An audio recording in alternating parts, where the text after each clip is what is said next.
Hello. On behalf of the Miami University Lecture Series Committee, thank you for coming tonight to the final event of the 2015-2016 series.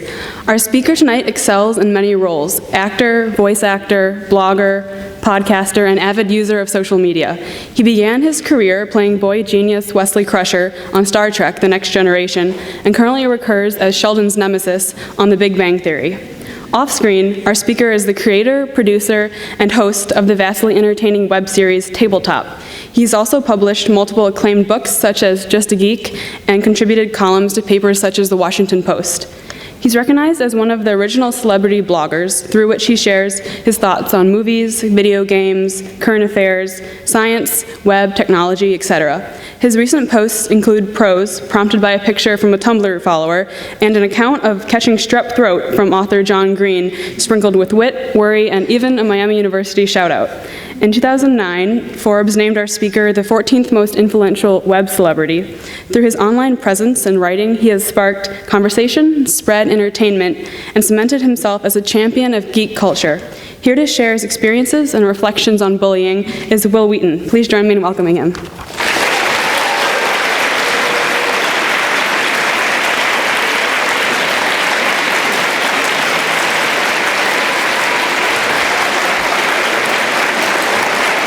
Thanks. You all got so quiet when those lights went down. This is going to be an astonishingly well-behaved crowd. Things have changed a lot since I was in school. Good evening. My name is Wil Wheaton, and I am terrified and delighted to be here to speak with you this evening. Thanks for coming out. I have been out of school longer than most of you who attend this university have been alive. I don't know if this is as weird for you as it is for me, but it's really weird for me. And like this one stupid little fact that I have absolutely no control over is all I could think about while I worked on this talk. Because I vaguely remember being in my 20s, and at that time, did someone woo for being in my 20s? Okay. I made shoulder pads work. Yeah. When I was in my 20s, the only people I wanted to listen to, even less than my dumb parents, were people who were the same age as my dumb parents. Because have you looked at what those people have done to the world? What is it with adults who are constantly telling people younger than them that it's you guys who are the problem? I don't know how anyone can trust anybody over 30 because I'm 43 and I still don't know how to do it. Adults are the worst. They have been doing nothing but screwing everything up since our species first figured out how to turn sticks into fire. And yet, I am here today because I am an adult.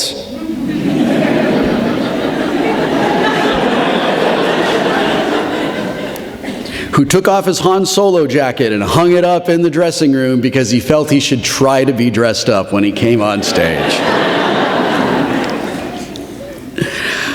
I am an adult, and hopefully, over the course of this evening, I am going to help you all level up a little bit and put some experience points into your personal adult build. I am also secretly hoping that some of this is going to land on me because I'm still trying to figure out how to be an adult. This is one of the things that they never tell you about being a human. You never stop learning how to do it. And it is impossible to master.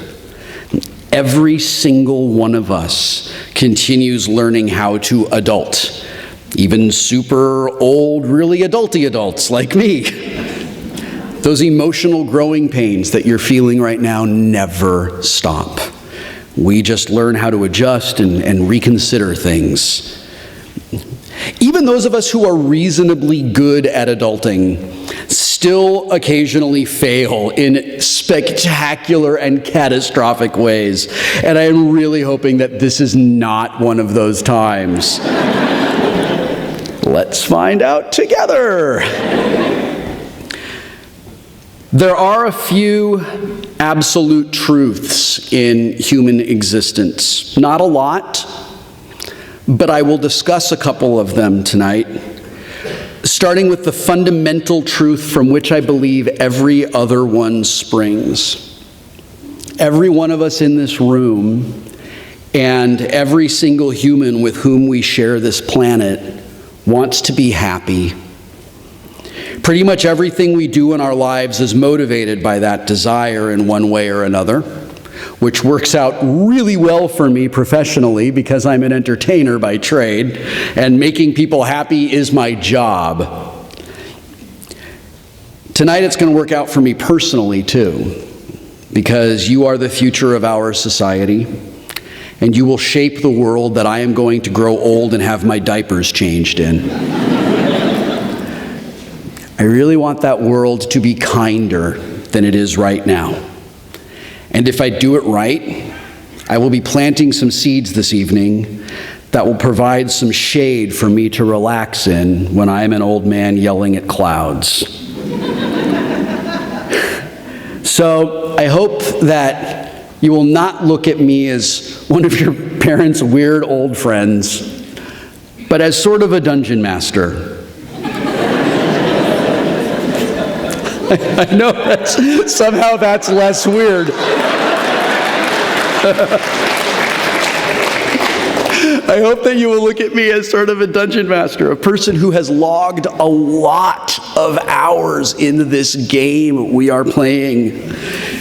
Someone who can see what's on the road ahead and offer some ideas for what your choices might be and how you can protect yourself and make friends along this journey. I can't promise you that I will give you the key to happiness, because that key does not exist. But I will give you some conditional bonus modifiers to all of your future happiness rolls. That is a Dungeons & Dragons reference.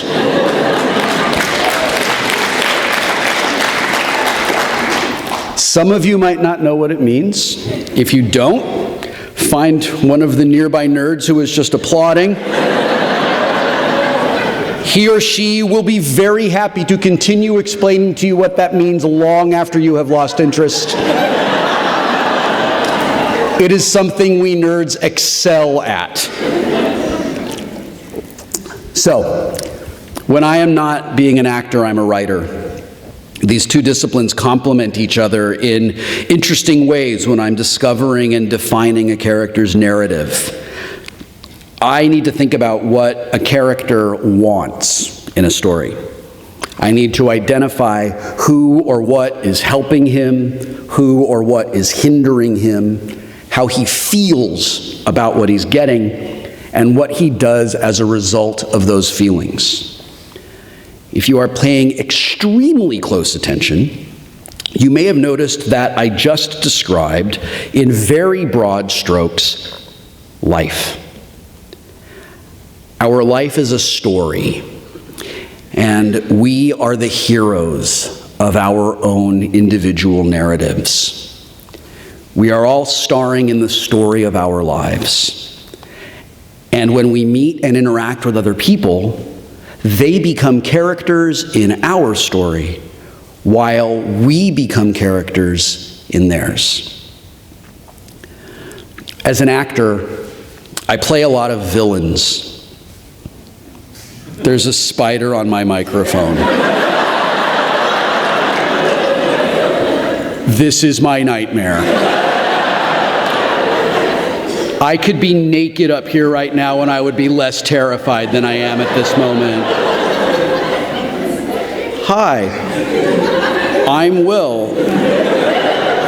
I'm gonna kill you now. Please don't try to stop me. Unless you're gonna turn me into Spider-Man, in which case, get to biting. Oh, I think it's gonna jump. I don't know why I've decided a bottle cap is the best way to kill this thing. It's looking at me. This isn't a bit. This is a real thing. There's really a spider on my microphone. Does anyone have like a nuclear weapon or a flamethrower? Okay, it keeps. I don't need help. I got it. Keep going. Go away. No, why are you coming back? Now my bottle cap is not an effective improvised weapon.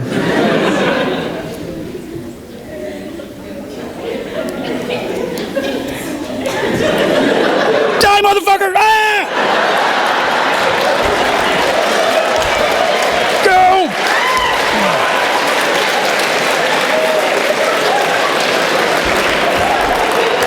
I am Wil Wheaton. Good night.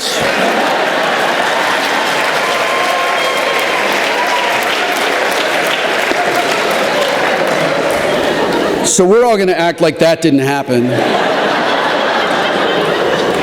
It left its web here.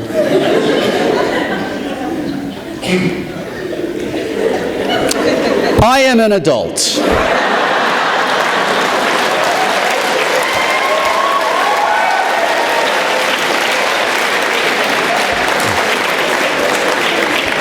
And I have just discovered something that needs to be added to my writers when I speak places. There will be no spiders on the microphones. Well, that's a thing that happened.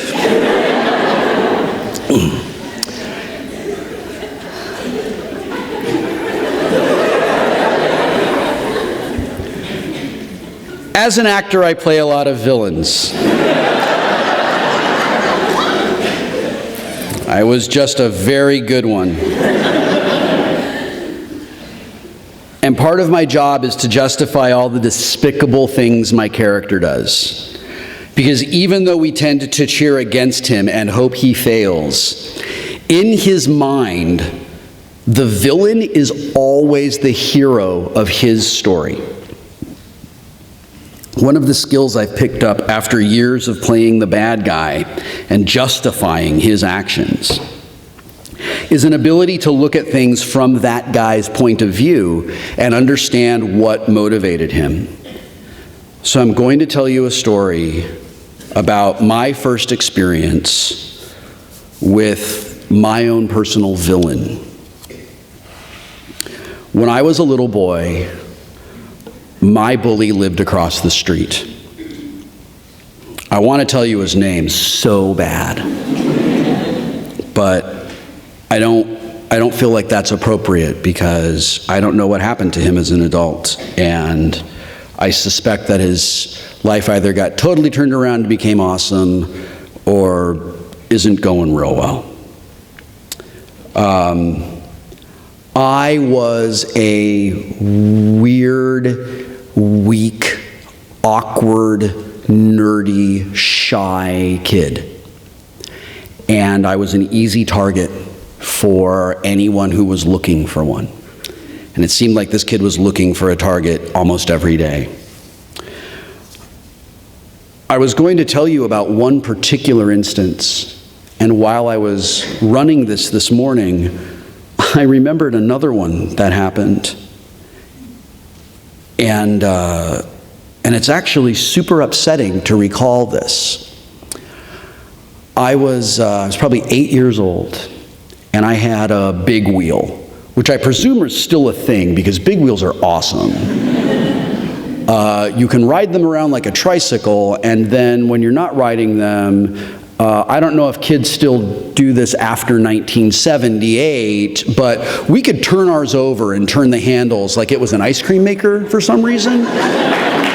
I see some of you brought your parents with you because they're the ones that are applauding. I was riding my big wheel, and my bully came up behind me on his bike, his big boy, his dirt bike, and he rammed it into my back.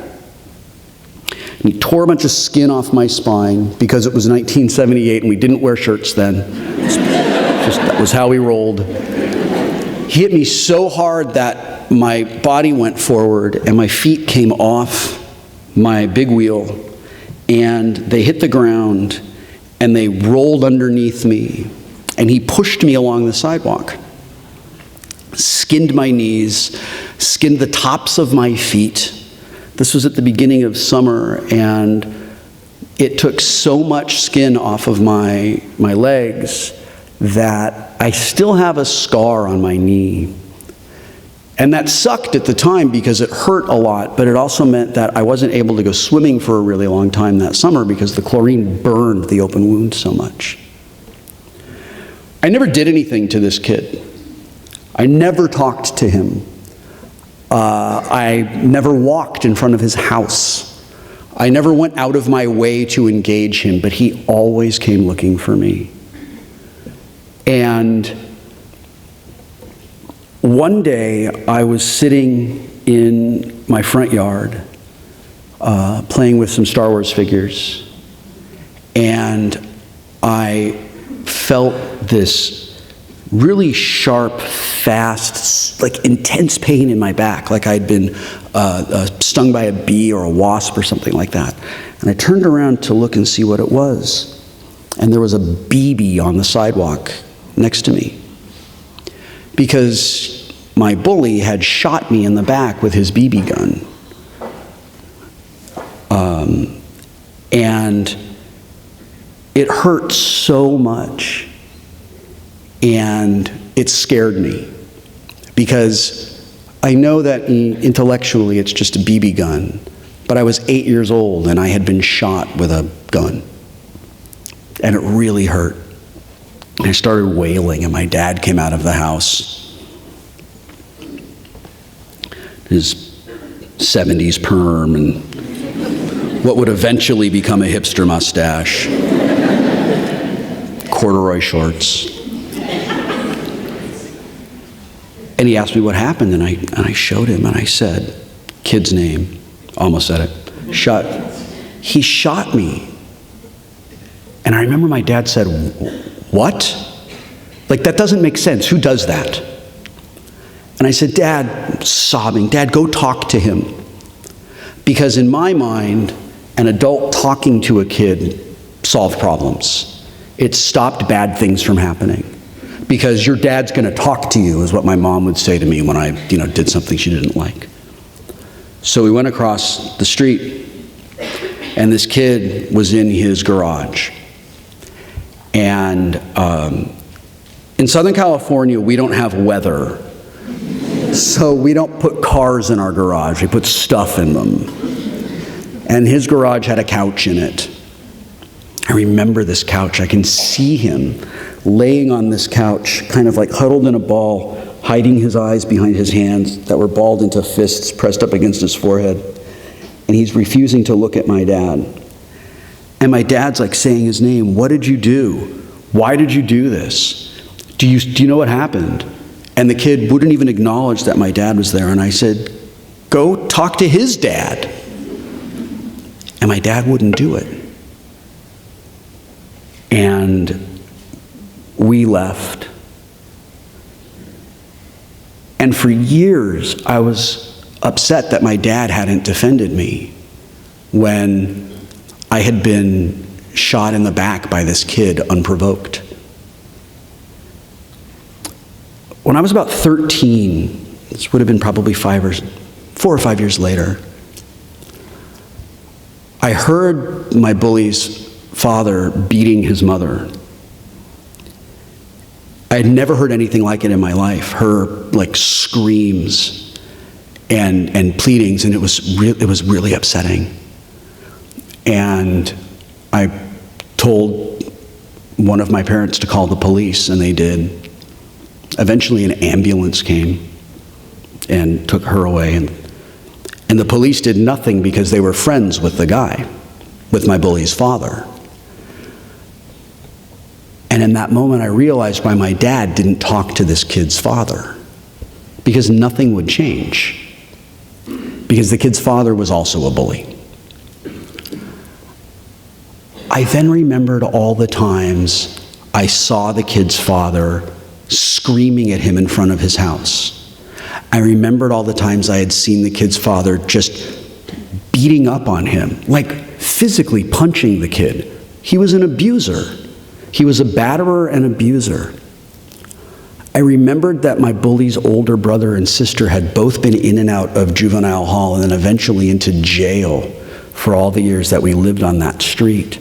And I realized that my bully was huddled up on that couch with his hands above his head, not because he didn't want to face my father, but because what he expected based on his experience was that he was going to get the shit beat out of him. I realized that my bully beat up on me all the time because that was the world he lived in. That was how problems were solved. That was how people were dealt with. He behaved how he had been taught to behave.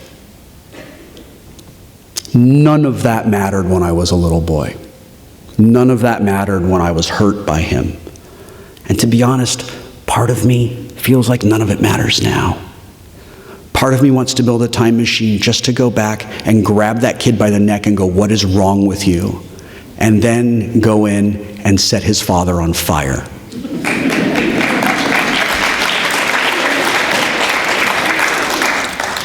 Now, I'm telling you this story about this particular villain because I am here technically to talk about bullying.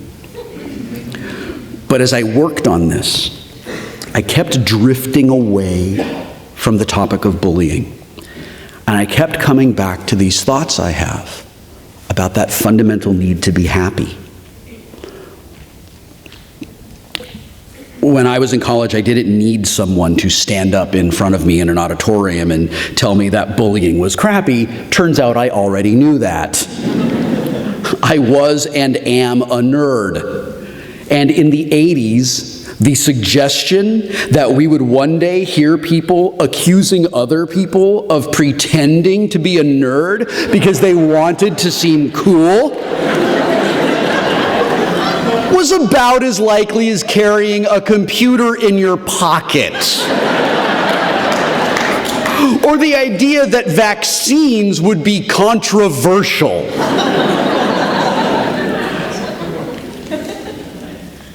So I'm still going to talk about bullying.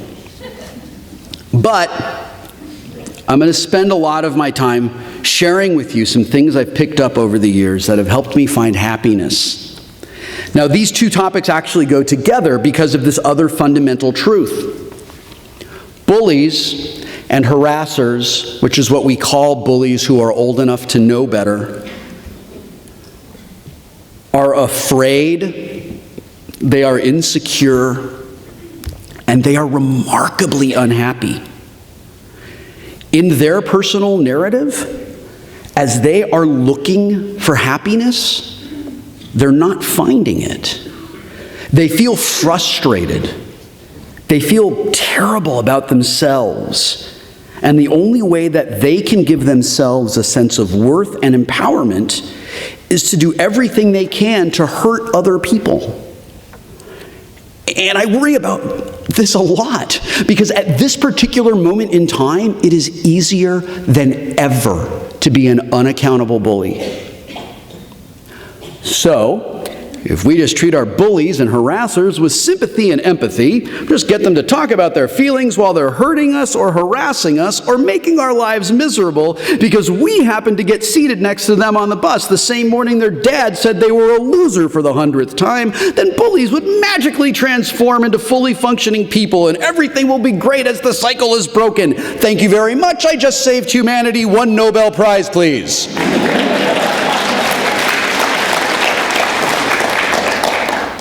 Except that it doesn't work that way.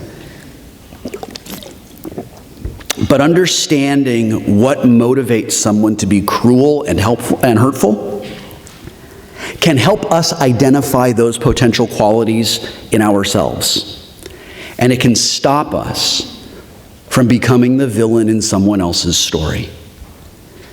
And before we can understand another person, we have to understand ourselves. Before we can even care for another person, we have to take care of ourselves. And I'm going to repeat that because I think it's really important. You have to take care of yourself, emotionally as well as physically. Nobody is entitled to your time or your attention. And dudes, I wish I didn't have to single you out, but I kind of do. Men, if she's not interested in your time or attention, walk away.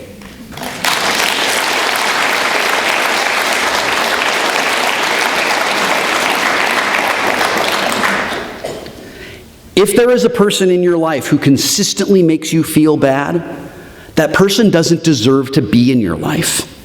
Sure, meaningful relationships, healthy relationships take work, but there is a real difference between working to maintain a healthy relationship and being a minor character in someone else's story that is just a poorly written melodrama. And here is an important point that I want you all to keep in mind. Even though I can now experience full empathy for my childhood bully, I need you to understand that none of you are responsible for your bully's feelings. But being empathetic gives you a deeper understanding of their situation and a deeper feeling of hope for the future, as well as a way to live your life at its happiest. I think that's one of the reasons that people like me and my friend Chris Hardwick, who are adult nerds now, work so hard to make the entire world a safe place for the nerds of today. You have all grown up in a world where it is harder to find someone who doesn't want to talk about Doctor Who than it is to find someone who will make fun of you because you love it. You have no idea how good you have it. I am an adult. But it is awesome to be a nerd today. It is awesome to be a person who is massively passionate about something, whether that's science fiction or basketball or this iPhone game Felicia Day won't stop playing where you adopt cats. Being a nerd isn't about what you love. It's about how you love it. And the way that a nerd loves something can be really weird to muggles in the world. And you have got to know this. Please hear this from my voice of experience into whatever it is you kids today have where we have ears. If you're weird, you have got to own that. If someone you know is weird and feels weird about being weird, you got to help them own that. If you are weird, don't try to hide that. Find people who love your weirdness. And if you can't find anyone right now who shares the things that you like, don't worry, they are out there. I promise you. At this moment in your lives, a lot of you probably feel like you're immortal. That's wonderful. So did I. You're not, but that's okay. You'll learn that. The curse of immortality is that time stretches out forever. And the moment that you're in right now seems eternal, but it's not. This is all going to end sooner than you know it and be a distant memory. And if someone else is doing something that seems weird to you, but that thing isn't hurting anybody, leave them alone. Like it seems like these days it is easier than ever to bully someone who's doing something you don't understand or like and just get away with it. Or not even realize how hurtful you're being. It's so easy to forget that there is a human being on the other side of the screen. You guys were surrounded by online communities and networks where a shitty person can hide behind a fake screen name and make life miserable for those of us who don't. And if someone is being shitty to you because of that thing you love, well, remember that being yourself is the best protection spell you can cast. Because you are always going to be with yourself. You will have to live with yourself for the rest of your life, long after the people you were trying to impress by being someone you were not have moved on, leaving you all alone in the parking lot at whatever it is you young people do these days that you didn't really want to do in the first place. In my original draft, it was a Slipknot concert, but I don't know if that's relevant to your lives, so I cut it. I was going to say gathering of the juggalos, but let's be honest, none of us would be there, no matter who we wanted to impress. Chris Hardwick and I were roommates in college. And Chris is one of my best friends. I love him like I love family. Chris is a guy who was dumped headfirst into a trash can full of old lunch spaghetti because he was enthusiastic about comic books and Latin and chess. So, he did everything he could to distance himself from the things he loved when he went to college, out of fear of being ridiculed for it. When I met him when we were both 18, I could see that there was this nerd inside of him, screaming to be let out of the cage he was keeping it in. I could see it because I was doing the exact same thing. And we will both tell you that we were really unhappy for a really long time until we decided to embrace all of these things that people in high school had made fun of us for and just come out as nerds. And we have no shortage of friends and people who love us for who we are. This leads me to another fundamental truth of life. You will attract to yourself what you put into the world.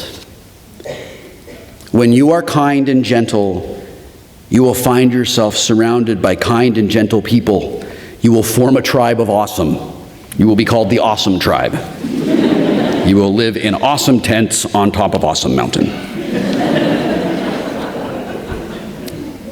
Then there's a noise curfew because I live there.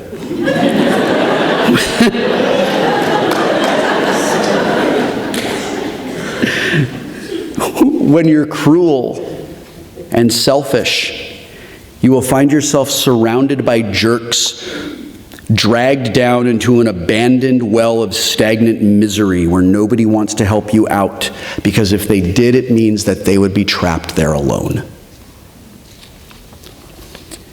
So, this is the part where I try to impart some useful advice that you can hopefully apply to your own life to help you find happiness more often than not, to help you be a more joyful person, and put a significant dent in the population of unhappy bullies of the future. These are some rules that I wrote down for myself, that I work really hard to follow every day, that have, I can make mouth farts. I'm an adult and farts are still funny. Except yesterday on the airplane. Thank you, lady in 8B. Thank you very much. Rule number 1, be kind. Not just to other people, but be kind to yourself. You don't have to beat up on yourself. The world's going to do that for you. Be honest. If you strip away everything else that you bring to the party of life, all of your skills, all of your jokes, those of you who can moonwalk, if you take all of that away, the only thing that you have left is your word and whether or not you're reliable. And if we break the world down into people who are that and people who aren't that, I know who I'm putting in the lifeboat. It's the honest people. Be honorable. Work hard. Everything worth doing is hard, which is a thing I hate saying, and it's a thing that I hate knowing, but it's true. Have you ever tried to make an F chord on a guitar if you're uncoordinated, and then you watch some rock guy who's not only doing it, but he's doing it like this. You're like, you're more attractive than I am, you're way more talented than I am, and you can do this. And when I do it, I look like I am in the middle of having a stroke. That's okay. Everything worth doing is hard. And something that's hard for another person and easy for you doesn't make it less valuable when they try to do it. Rule number 5, do not be the smartest person in the room. If you look up and realize that you're the smartest person in the room, find a new room to be in, because you should always be learning. Rule number 6, always do your best. Your best is going to vary from day to day. It might even vary within a day, but that's okay. Rule number 7, this one's really important. It isn't enough to stand up for yourself. You have to stand up for other people. And you really have to stand up for people who can't stand up for themselves. And thanks. Not gonna lie, just saw a shadow, thought it was a spider. Never coming back to Ohio again. This place is lousy with spiders. You're like the Australia of America. The last rule, rule number 8. This rule, which is the fundamental guiding principle of my life. Don't be a dick.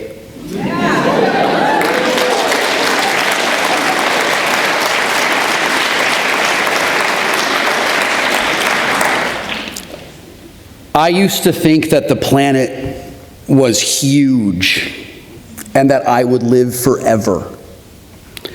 The thing is, the world is getting smaller every year, and we have to share this diminishing space with each other. Like, no one has ever called their parents and said, "My new apartment is great. The guy next door is such a jerk. I cannot wait to deal with his bullshit every day." And our lives are really, really short. There is not a single person in the history of our species who has ever used their dying breath to say, "Come closer. I wish I had spent more time being a dick to people."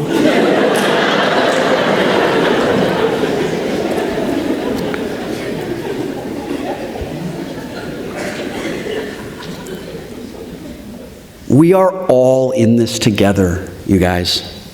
And I want you all to be the most awesome hero you can be in your own story. And I don't want you to be the villain in somebody else's. Life is too short to be Voldemort. Thank you very much for listening to me.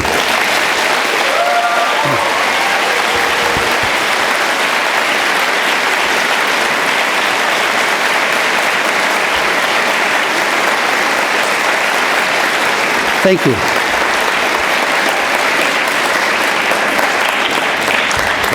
I appreciate you all staying with me through the great spider incident of 2016. I'm going to wake up screaming in the middle of the night, I'm sure, reliving that. I do not feel even a little bit bad about killing it. I'm sure its 7,000 children will be able to support one another through this moment of loss. I have a bit of time to take questions from the audience. If anyone has any questions they wish to ask of me, I would love to provide you with answers. Yes, ma'am. I was just wondering how your 2 sons did when they were in high school. How did my 2 sons do when they were in high school?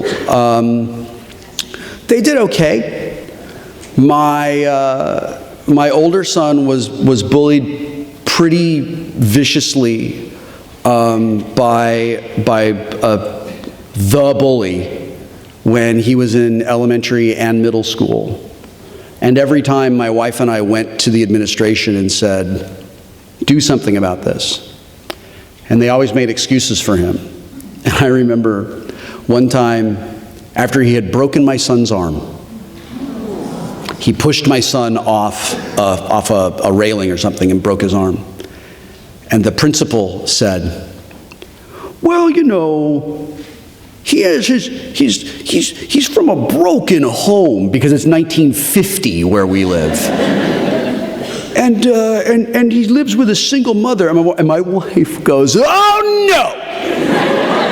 I was a single mother with 2 kids before I was 23 years old, and neither of them have ever lifted a hand against anyone. And this guy, if he could have just retreated into himself, you know, that's what it took for them to do something. He broke my son's arm. My younger son kind of went through unscathed, really. I don't know how. I don't know how he did it. He's always really good at,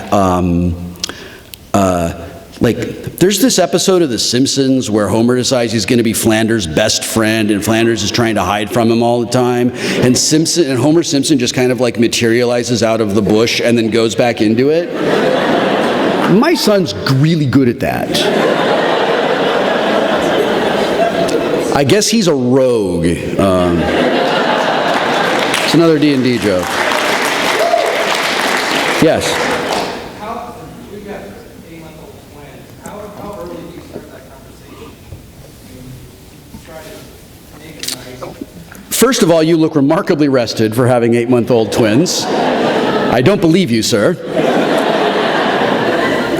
I have a 3-year-old nephew who is my godson, and I have already begun telling him, I need you to use your words.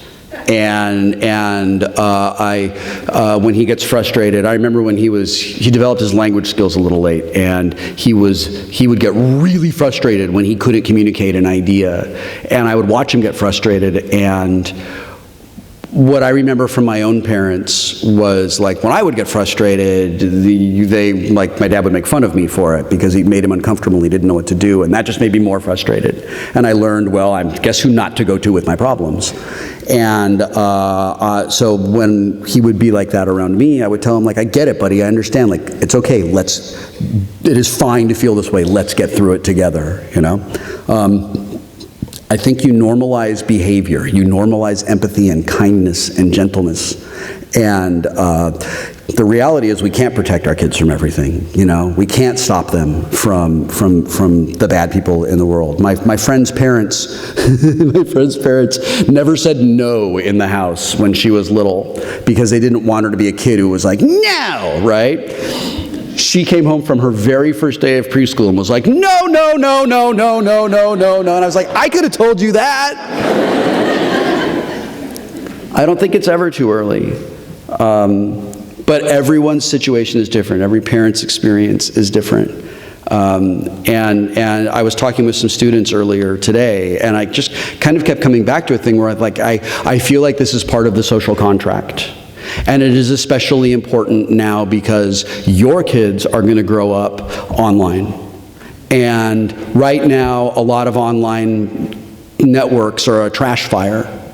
And the technology companies that are running these online networks don't particularly care about the social impact of those networks as much as they care about how their shareholders are doing. And that's fundamentally wrong, and it's fundamentally broken. And they need to change that, because your kids are going to decide what the world I upload my brain into looks like. And, you know, and I don't want it to look like 4chan. I really don't want that to happen. So I don't think it's too early. I think, yes, in the back. Twitter has been making some very, very vague motions into being slightly less of a cesspool lately. I'm wondering if you have any thoughts on what they've done so far and what the point of what they could be doing. Twitter's an interesting case study in this online trash fire phenomenon, because a lot of the tools I wish that I had to stop dickwagons could also be used by governments to shut down dissidents. They could be used by corporations to punish whistleblowers. And I don't know what the answer is to find that balance. I think putting controls into the hands of users to stop being forced to endure people allows those people to do the things they're going to do without forcing their victims to constantly be in their sights. And I think Twitter can do a lot to address that. It's not particularly hard from a software standpoint, but like I said, I think that it runs counter to just keeping people on board. One of the things I've observed recently is just a lot of people leaving that service because they're fed up with it. And if the owners don't get serious about it, I think what we're going to see is that the only people there are going to be like hashtag brands and awful, despicable abuser people. Because eventually someone's going to come along and go, yes, here's a social network that has an enormous reach that allows you to just stop people, you know? I use this analogy all the time. If we were in a really cool nightclub and there was like two dudes that came in every night and just started fights, eventually they would say, you're not allowed to come in here anymore. And and those dudes wouldn't go, no man, it's free speech about fighting or whatever, right? And I feel like we have to treat social networks the same way. Social networks should be should be answerable to a social contract.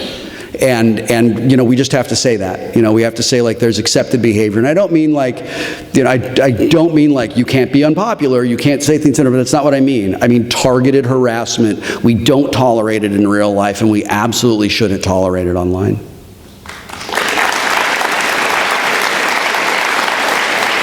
Yes, in the balcony. How would I stop bullying at schools? Boy, if I knew the answer to that, I would be going to every school in the world and telling them, hey, I figured it out. The reality is it cannot be absolutely stopped, and it certainly can't be absolutely stopped by one person. One of the things that I talked about a little bit tonight, and one of the things that I think is really important, is there's this thing that happens. Everybody knows who the bully is, right? And the bully has a small handful of targets, a small handful of people. Maybe it's you, maybe it's one of your friends. And the bully is always going after that person. I think it is really important that everybody else stands up to that bully for the person that they're bullying. And that has to be something that we teach, right? So, like, if one of your friends was like, I'm going to run into that building that's on fire, you would say, you probably shouldn't do that, right? I'm going to stop you from doing that. If you and your friends see a bully bullying another person, well, it's real natural to say, glad they're not bullying me, I'm going to stay out of that. And bullies know that. And I think one of the things that would really help stop it, especially in elementary schools, is a commitment from students to everyone stand up and say, we're not going to let you do this, and make them stop. I don't know if it works, but it's a place to start. I'm sorry I don't have a good answer for you. You're very kind, thank you.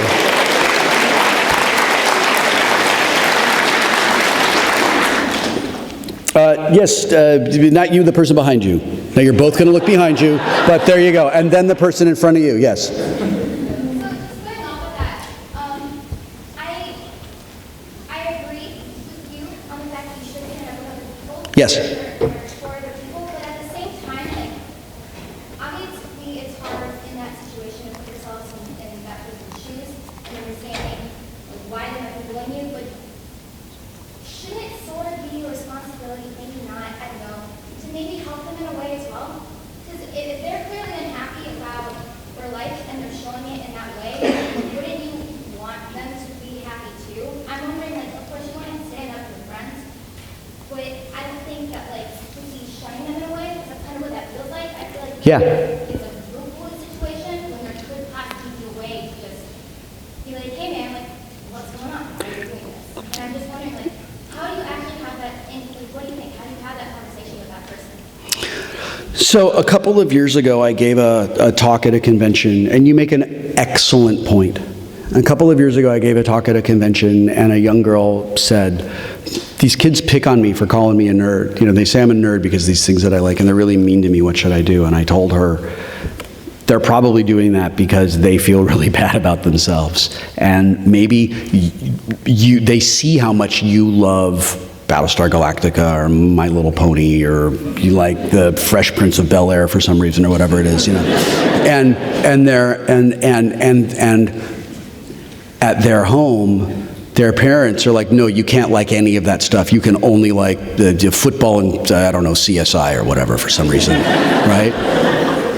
And so when someone is like coming at you, right? I mean, if someone were like hitting me, I'm not going to say to that person, let's talk about your feelings, stop, you know? I think you have to stand up for yourself, get things under control. And if you feel like you can't have that conversation, you absolutely should have that conversation. And this is a great conversation. This is a great thing for counselors and for teachers and for other adults who are maybe a little bit better equipped to deal with a young person who is aggressive and like sort of tumultuous, to have that conversation and look into what's going on and help them find that. And you're absolutely right that it's sort of what I was talking about when I was suggesting about the importance of being empathetic, that I could not have gone to my bully when I was a kid and said, oh, your father is clearly an abuser who belongs in prison for the rest of his life. Shoot me again until you feel better, you know? Like, I don't know if it ever would have been possible for us to have a conversation like that, because he made it impossible for me to even try. The fact that you're willing to try speaks volumes about your character. And I would say, yes, attempt to have that conversation, absolutely. And one of the things that I learned as a parent is we sort of reward the behavior we like and we correct the behavior that we don't like. It's as simple and as complicated as that. Thank you for your question. I hope that answers it. Another person in front of you. Yes, sir, yes. Yeah, great question about the schools. We actually build mobile apps for schools all over the country. We're putting bullying resources in, report bullying in school apps as they're accessing information. So we're here learning tonight and listening to you because the schools are really where it needs to happen. But I think bullying, from what I noticed as a kid growing up, and I went through some of it myself, was that it's kind of it's a spectator sport. Yeah. An entertainment sport. And one of the things you can do, I think, is to not participate by not laughing. I don't think there's, they're trying to entertain the people around them lots of times, and one of the proactive things you can do is just tell them it's not funny. Don't laugh, don't participate. That's a great, you're right, and that's a terrific, that is a terrific idea for adults. That's not going to work with children. Because the reality is that kid said that thing that was cruel and hurtful to that kid and got the laugh because they were punching down and making a terrible joke. You know, as a comedian, I never go out and make jokes that are predicated on like stereotypes or things like that, because it's lazy and it's stupid and I don't like it. It's real hard to communicate that in a real effective way to like a 9-year-old, right? I think that one of the ways that you do create the same result is we need to have conversations that are about respecting other people. And they need to happen in school. We need to have conversations that are about treating other people with kindness and respect and empathy. And we need to retire this idea, and boy, is it everywhere now, that being respectful of someone who's different than you is this thing called being politically correct, and that's bad. It short circuits the ability to have a meaningful conversation and hold people accountable for really despicable behavior. And especially in schools, it falls on authority figures, I think, to come down to those kids and talk about that. You know, when you make fun of a person for something they have absolutely no control over, it's one of the most unbelievably cruel things you can ever do. And I think you would have much more success having children choose on their own not to participate in something like that by giving those kids sort of like the fundamental tool of being empathetic to this person who's being victimized, than sort of giving them what I'm hearing is the equivalent of like just say no, which did not work for my generation at all. I hope that answers your question a little bit. Yes? So, a little bit of background. I was a child that my mom water broke during a D&D game. I was a baby at Magic the Gathering tournaments in the early 90s. I have never going to be popular. But you're a great flanking bonus.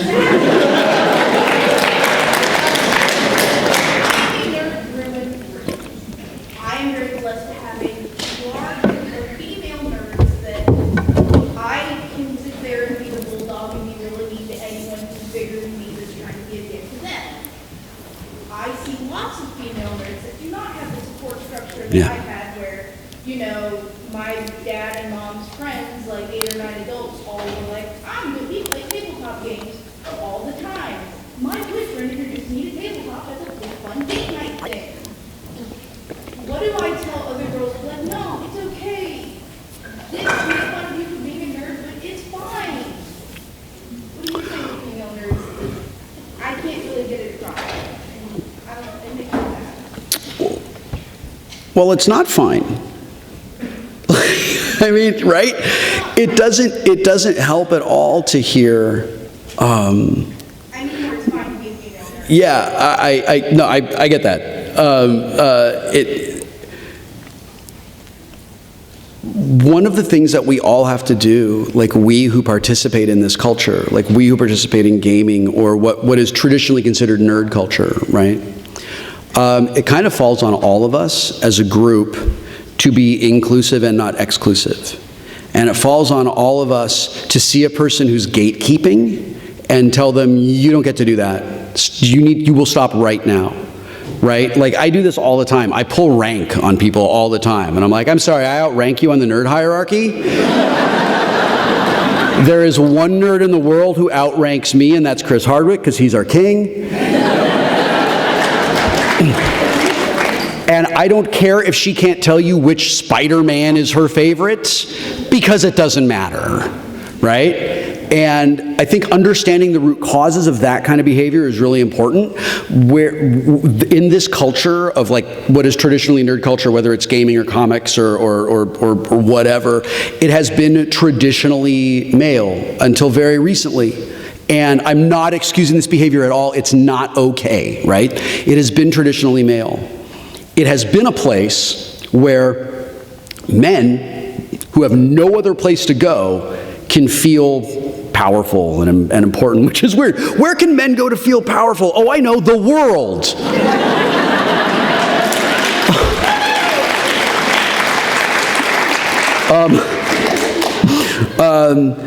And it has been this place where, like, everybody picks on me everywhere I go except here. Because I understand building Warhammer armies at a level that these people who are cooler than me don't understand. So now I'm the cool one now, you know? It's like, now I am the captain.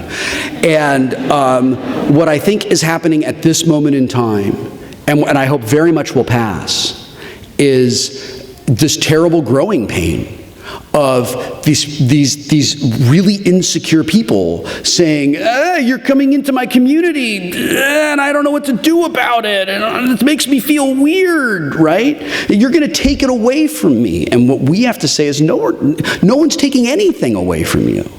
It's like a friend of mine said, Ghostbusters being redone with women didn't ruin your childhood. Your father ruined your childhood, okay? And we have to say, like, it is okay.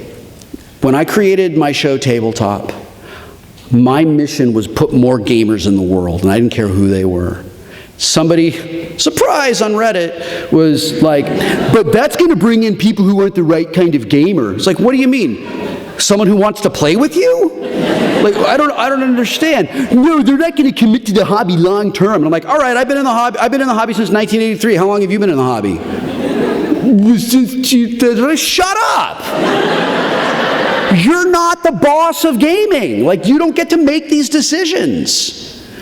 And we just have to keep saying that over and over and over again. And one of the things that I think we can all do as gamers, men and women, is when we see somebody who's like, I kind of want to do this, but I'm a little, I'm not sure. Like, well, guess what now? I'm your Obi-Wan. I'm going to take you through. I'm going to teach you how to use the Force. It's going to be awesome. I'm going to die in the third act, but it's okay. I'm going to keep coming back.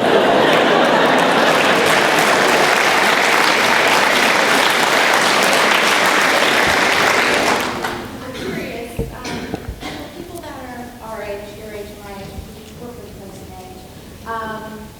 When we were bullied as a youngster, Yeah. traumatically, that still impacts some people that happened to them when they were younger, and they carry that Mm-hmm. to their older years, and it still has a huge impact on them, and it's like a PTSD situation. Mm-hmm. What advice do you offer for that? Things that have helped you, or? I saw a therapist. I see a therapist. There is, so I have depression. I have chronic depression disorder, and I have generalized anxiety disorder.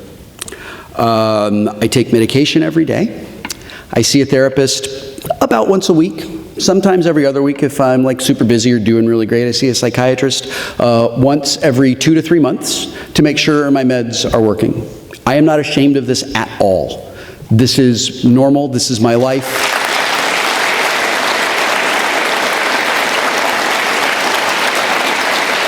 The only regret I have about my personal journey through mental illness is that I waited so long to get help for myself. I waited so long to get help for myself because there is a terrible stigma in our culture that says depression is weakness, that says seeking therapy is weak, that you should be able to work all this stuff out on your own. And that is, in my opinion, a giant pile of flaming bullshit.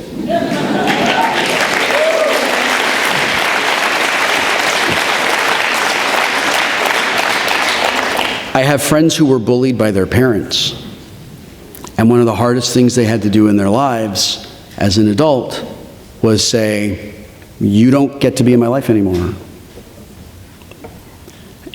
And it's the hardest thing that anybody can do. And that's not weak. That is the opposite of weak. So if you are carrying that weight, I carry it. There are people who have devoted their entire lives to helping us. There are people, I'm sure, in this room who are going to school in order to devote their lives to helping people like us. And we need to make it not weird and not embarrassing and not shameful to go and get help for that sort of thing. Yes? Two of you are going to talk at the same time. Sorry. You next. You. So you talked a lot about, you gave a lot of examples about like one like bully versus one person, and that go at it back. But like now that social media has become so big and there's starting to become more of a kind of like crowd culture where like you're in a community and it's like they're all talking about the same thing. You're like, yeah, pull them up from like disagreeing a little bit with you, and then everybody goes at you. So Yeah. Well, first of all, you need to understand that it's about ethics in games journalism. I'm sorry, continue your question. pretty much like the question is like you gave like examples of like how to like deal with like that kind of bullying. Yeah. And how would you deal with like more online bullying and how like it's become more of a crowd culture kind of thing. This is a massive problem in our culture right now.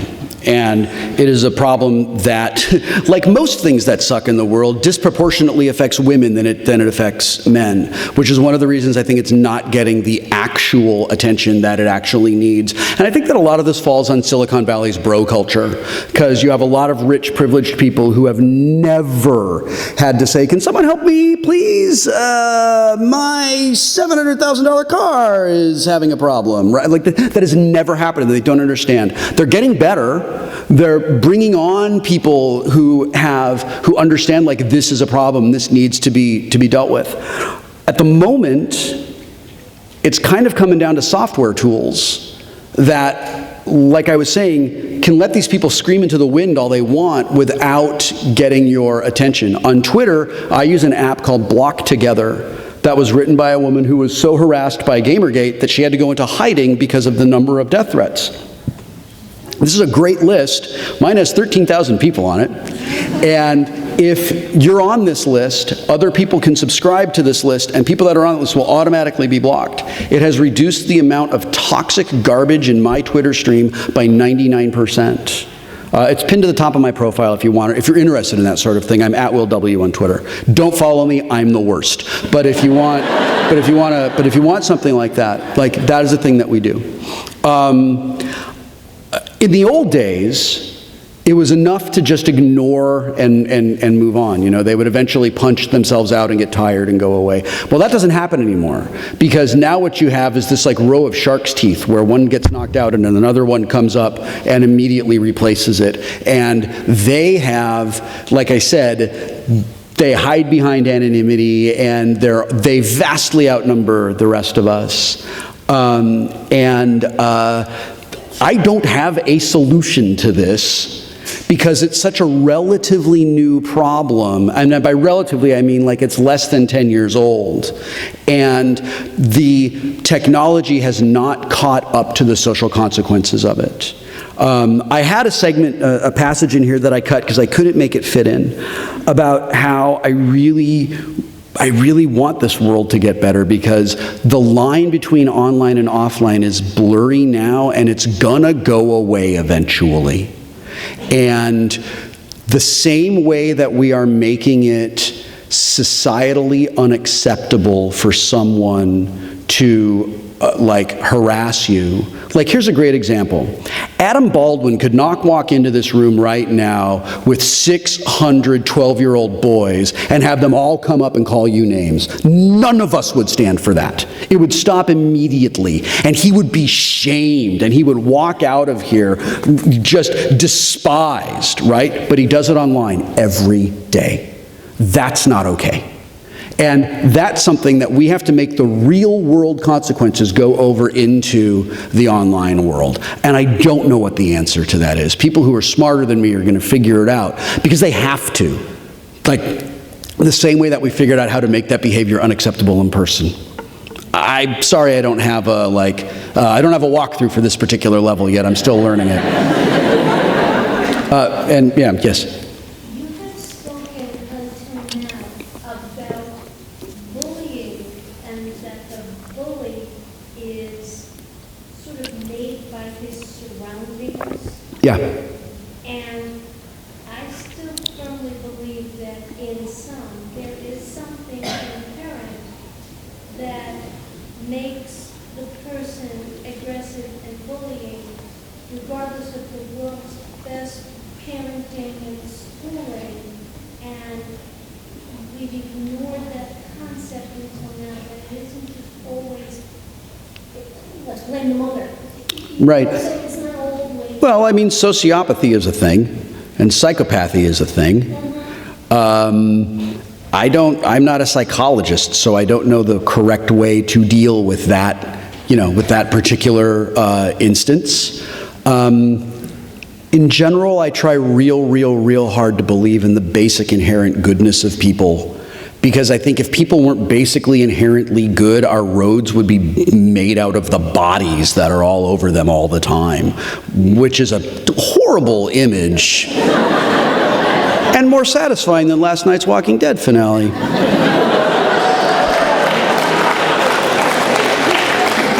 Which is not Chris Hardwick's fault, so shut up, Internet. Yes, ma'am. Okay, so there are certain politicians that are in a position where they are bullying, and Yeah. if they get elected, do you feel that that will affect the culture of bullying, that it will become more prominent? And as a side question, will you be signing autographs later?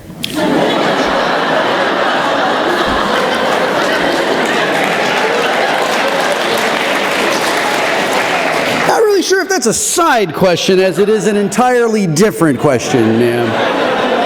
I don't know. It depends on the time is the truth, because I have to go to a thing when we're done here, and I just don't know. To answer your first question, the particular politician in question will never win a national election in the United States. That will never happen. I'm not concerned about that. I mean, it's just, even if I thought he was great, which I don't, I would still say that. That's never going to happen. One of the really dangerous things that has happened, and he is not the only one to shoulder this blame, is that the behavior which he has encouraged and the behavior which he exemplifies has now been normalized. It's been normalized in our culture. It has become acceptable in politics. If you had told me that at some point in my lifetime I would hear presidential candidates talking about their dicks in a debate, I would have been like, that's a very funny joke. I'm going to write that down in my journal, because that is hilarious, yes. I think that cable news is massively responsible for this and shoulders an incredible part of the responsibility for that.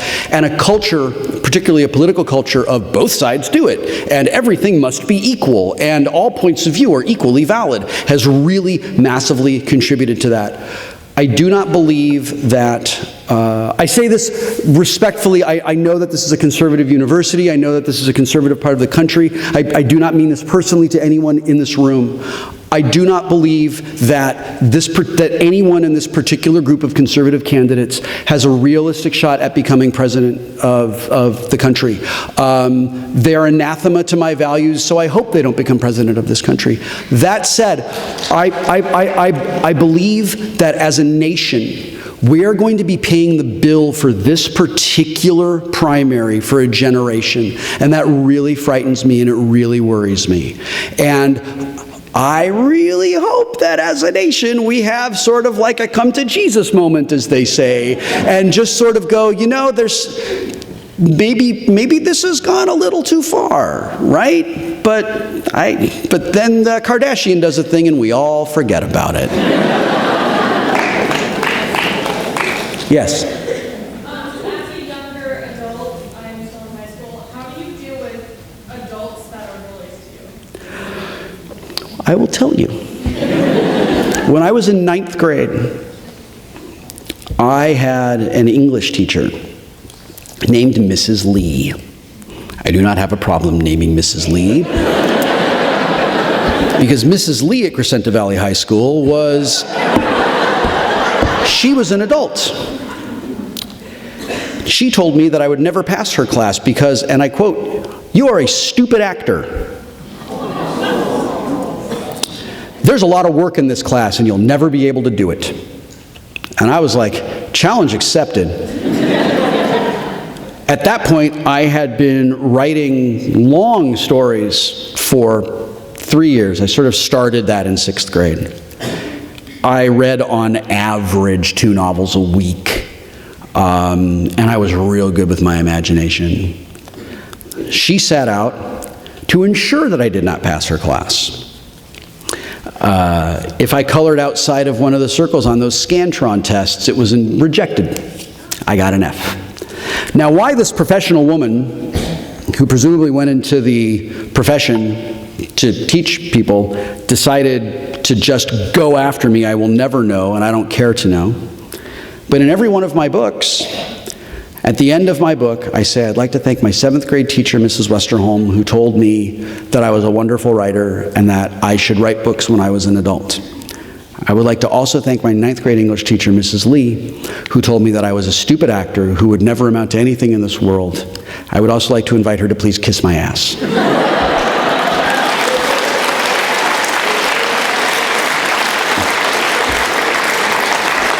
Oh, hi, child in this room. Okay.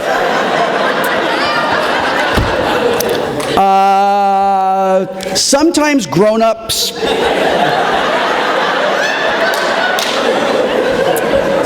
grown-ups talk like the movies when they don't know there's kids around. Hi. I'm an adult. Who was your favorite actor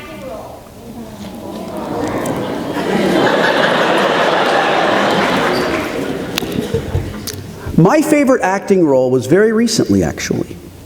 Are we out of time? That'll take me to the last question. Okay, all right. My favorite acting role was on a TV series called Dark Matter. It's a science fiction series. It's on Sci-Fi in America, the network formerly known as Sci-Fi. And in it, I play a villain who is the hero of his own story. And he's terrible. And he's cruel. And he's dishonest. And he's controlling. He's everything I don't like in people. He's everything that I don't want people to be. And finding ways to justify why he did those things was a real challenge for me. But it was very rewarding because as an actor, I like to make believe. And as an actor, I like to pretend to be people I'm not. I'm a voice actor sometimes, and I get to pretend that I'm a superhero, and it's pretty great. Because I'm never gonna be Aquaman in real life, but I'm Aqualad in the cartoons, and it's awesome.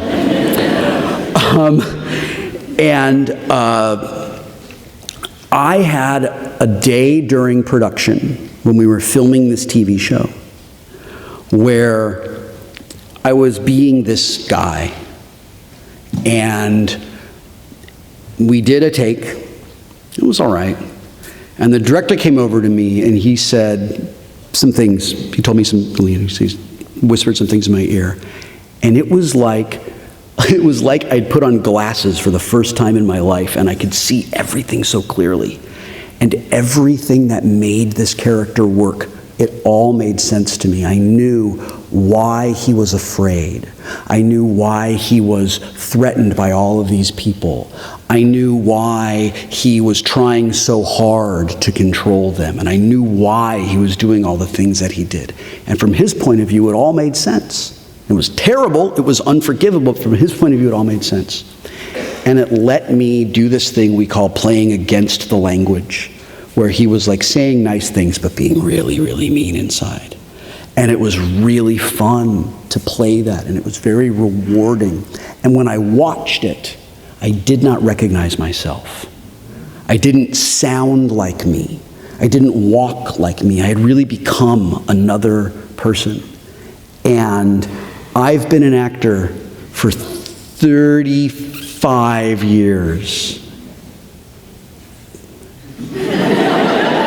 36 years. And I've done some work that I'm really proud of. And I've never had a feeling like that I made something that was so different come out of me. And that made me feel like a superhero in real life, because that's what actors do. So it's episode 9 of season 1 of Dark Matter. My time is up. And before I leave, I just want to very sincerely say thank you very much for coming out tonight. There are a lot more adults in this audience than I was expecting. I wish I had known that before I came here. I would not have been nearly as terrified as I was. I hope that you're able to take something cool away from this tonight. I hope that this was worth your time. I don't do this a lot, and this was really way far outside of my comfort zone. But my comfort zone has expanded a little bit. You were a wonderful audience. Thank you so very much for listening to me.